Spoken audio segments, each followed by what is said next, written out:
Bonsoir à toutes et à tous, vous êtes sur Guinée Matin TV. Merci de nous rejoindre pour vous informer. Bienvenue dans ce flash d'information. La Guinée se prépare à marquer les esprits à l'exposition universelle d'Osaka, prévue du 13 avril au 13 octobre 2025 au Japon. En conférence de presse ce vendredi à Conakry, la ministre du Commerce, de l'Industrie et de l'Artisanat a dévoilé les ambitions guinéennes pour ce grand rendez-vous mondial placé sous le thème « Concevoir le futur, imaginer notre vie de demain ». Selon Dr Diaka Sidibé, la Guinée intégrera le district Saving Lives mettant en avant son pavillon baptisé Guinée, terre de richesse et d'innovation. Ce sera l'occasion de présenter la vision du pays autour des grands axes du programme Simandou 2040, avec des projets liés à l'éducation, la santé, l'environnement et l'inclusion.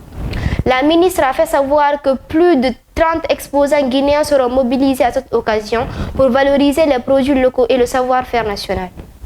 Direction le Gabon, où les électeurs votent ce samedi 12 avril pour élire leur futur président. 19 mois après le coup d'État qui a mis fin à la dynastie Bongo, le général Brice Oligui Nguema, auteur du putsch et actuel président de la transition, est en lice face à 7 autres candidats, dont l'ancien premier ministre Alain Claude qui prône une rupture totale.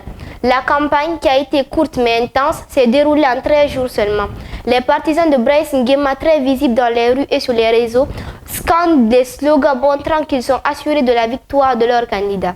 Quelques 920 000 électeurs sont attendus aux urnes et une cinquantaine de missions d'observation sont sur place pour garantir la transparence du scrutin. Du football pour terminer ce flash info, avec les affiches des demi-finales de la CAN U17 2025 qui sont désormais connues, après des cas riches en émotions, le Maroc, le pays hôte de la compétition, la Côte d'Ivoire, le Mali et le Burkina Faso se sont hissés dans le dernier carré. Le Maroc, qui a éliminé l'Afrique du Sud, aura fort à faire face à une redoutable Côte d'Ivoire, meilleure attaque de la phase de groupe, qui a sorti le tenant du titre sénégalais. De son côté, le Burkina Faso, impressionnant depuis le début de la compétition, sera opposé à la compétitive équipe du Mali, qui a éliminé la Tunisie après une séance de tir au but épique. Un choc ouest-africain prometteur. C'est la fin de ce flash d'information. Merci à toutes et à tous de l'avoir suivi. Il vous a été présenté par Diallo Fatmata de l'institution Sainte-Marie.